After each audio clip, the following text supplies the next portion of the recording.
y vamos a hablar con el fiscal Federico Reinares Solari, fiscal federal de juicio que tuvo a cargo la acusación tanto de Drueta como de Actis Caporales.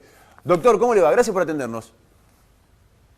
¿Qué tal? Muy buenas noches para todos. Un gusto saludarlo, gusto saludarlo. Bueno, yo recién repasaba un poco algunos fragmentos de la causa, que tiene hasta perlitas, ¿no? Un prófugo que estaba corriendo en autos en la provincia de Buenos Aires, como toda causa, o como muchas de las causas. Ahora,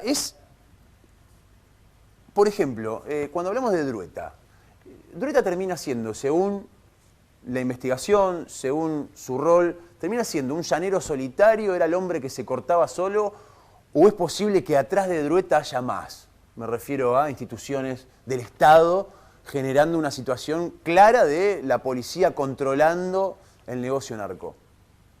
Nosotros sostuvimos en el alegato que esto no era simplemente las actividades que realizaban un oficial de jerarquía medio alta al momento de los hechos, como era Drueta, y un sargento como era Juan Ángel del Mastro, sino que había estructuras de la policía de la provincia de Santa Fe que hacían que este tipo de hechos, que era lo que nosotros denominamos la regulación estatal del narcotráfico, es decir, dejaban vender a algunos sí y a otros no, a cambio de datos y de dinero, hacían que esto posibilitara.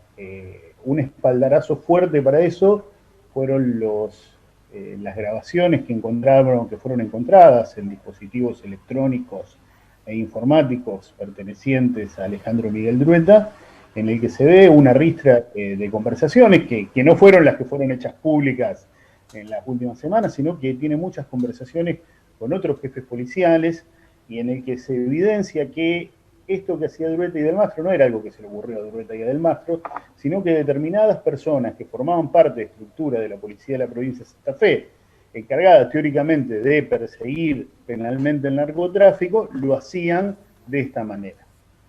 O sea, hay muchas más escuchas, digo, más allá de las que se ventilaron, que tienen que ver, tengo entendido que en el caso de las del diputado Puyaro y el senador Enrico se encontraron en la propia computadora de Drueta, en una carpeta. O sea, era Drueta el que grababa esas conversaciones, no es que tenían el teléfono intervenido. Claro, exactamente. Técnicamente no son, grabaciones, escuchas telefónicas judiciales, ¿no? Sino conversaciones que tenía Drueta con múltiples interlocutores, él las grababa y después las guardaba en un archivo en su computadora, eso es lo que hacía. También tiene conversaciones con gente de la justicia federal, que yo fui el primero en que quise pasar en el juicio oral y público para que se conozca, y que quede claro que no hay ninguna cuestión corporativa de por medio y no vamos a mostrar todo lo que haya que mostrar. O sea, ¿no? esto que dice es interesante. Tenía conversaciones con funcionarios importantes del poder, en este caso legislativo, en el caso del ministro Puyaro, termina siendo ministro de Seguridad después. Ojo, para aclarar esto, por lo menos en las que se hicieron públicas, no hay ningún delito presumible que se le pueda imputar ni al senador Enrico ni al diputado Puyaro. Para aclarar esto, ¿me equivoco o no?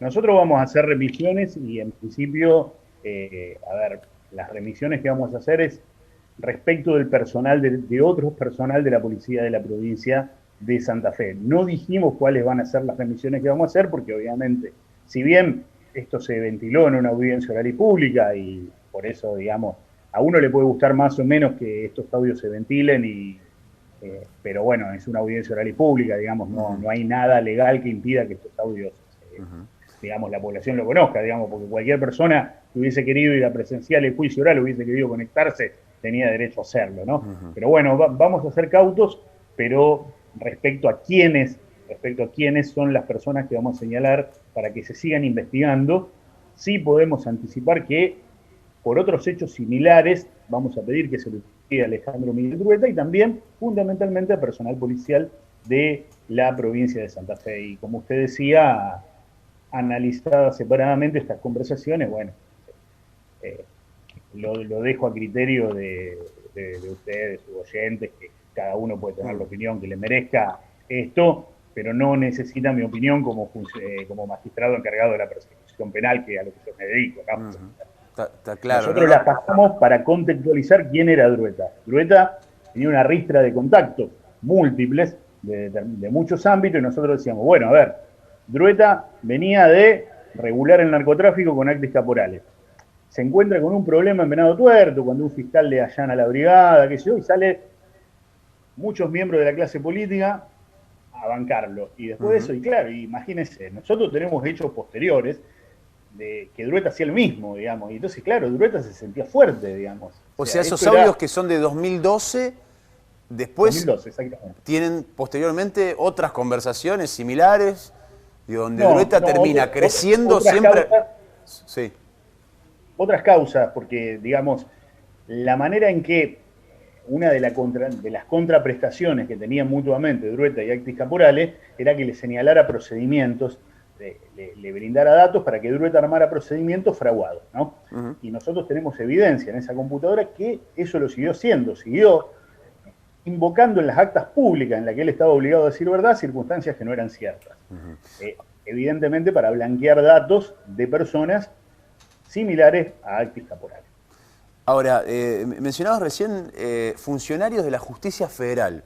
O sea, hablamos de una causa donde un jefe policial termina vinculado al narcotráfico junto a un narco, con mucho contacto político, que juzgando por la respuesta que nos dio, hay serias dudas de el accionar de algunos actores políticos, también de la justicia federal. O sea, Sí, a ver, yo lo que, digamos, hablaba con una persona que no forma más parte de la justicia federal porque está jubilada, ¿no?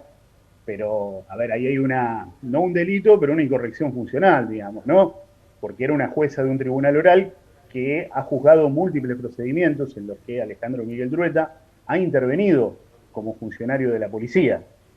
Procedimientos de Drueta juzgaba esta persona, y de esas escuchas se evidencia una familiaridad muy marcada, y que esto nunca fue puesto en conocimiento, por ejemplo, de las defensas. O sea, a ver, para que haya un juicio, tiene que haber un juez con distancia de los hechos e imparcial, ¿no? Porque si no, el juicio no es válido, ¿no? Bueno, esto sí también me parece conceptualmente grave. Si bien no es no es un delito, pero sí me parece una incorrección funcional que bueno, que en este momento ya no va a ser juzgada, porque esta persona no forma parte más activa del Poder Judicial de la Nación, ¿no? Pero esto también era lo que pasaba, digamos, y por eso, ¿no?, a nosotros nos pareció ilustrativo, y aparte nosotros pasamos en primer lugar la mayor parte de esos audios que encontramos en la computadora de Drueta, porque nosotros queríamos, digamos, no hacer un recorte arbitrario en lo que nos parecía a nosotros que había que pasar, sino pasar la mayor parte de esos para que no quede que hacíamos un recorte arbitrario. Mostrar que sí, que Drueta hablaba con múltiples sectores. A la hora de pensar, pasar esos audios, de evaluar el cuadro de situación donde aparecen dos actores de la política, por lo menos en los públicos, muy relevantes, teniendo un antecedente inmediato en otro fuero, pero en el caso de los fiscales Chava Pietra, Matías Cederi, con el senador por el departamento San Lorenzo, teniendo varios casos en los últimos años en la provincia de Santa Fe donde el Poder Legislativo, sobre todo, autoadjudicándose la potestad de bajarle la lupa al trabajo de defensores y fiscales, han tenido muchos chispazos, que en algunos casos fueron explosiones más que chispazos, con el MPA. Ustedes, otro fuero, otra cosa, pero en ese cuadro de situación, ¿tuvieron en cuenta todo esto, que el termómetro entre parte de la política y del el Poder Judicial y sobre todo los que tienen a su cargo investigar, está caliente ese termómetro? Bueno, a ver, son los gajes del oficio, ¿no? O sea, a ver, yo soy fiscal. Si yo tengo la duda de mostrar algo y no mostrarlo, lo tengo que mostrar, ¿no? Después sacamos las conclusiones que nos merezca cada una de estas cosas, como le digo. A ver, estas conversaciones de las que usted me hablaba, de Puyar o Enrico, en principio uno no ve un accionar que uno puede decir que sabían lo que estaba haciendo Drueta y por ende cometían delitos. Las personas de la justicia federal cometían incorrecciones funcionales, hablando de esa manera, no incorrecciones funcionales en hablar con Drueta, sino en no expresar esa familiaridad que tenían con Drueta cuando tenían que juzgar procedimientos de Drueta. Pero bueno, digamos, yo soy fiscal, como si yo tengo, entre la duda de pedir 15 años, como pedir 12, yo tengo que pedir 15. Es mi función, digamos, lo tengo que mostrar, y si alguien se enoja, bueno, ¿qué va a hacer? ¿Tuviste amenazas? No. ¿Presiones de algún tipo para que parte de sus audios no salgan publicados? Hay cosas, no.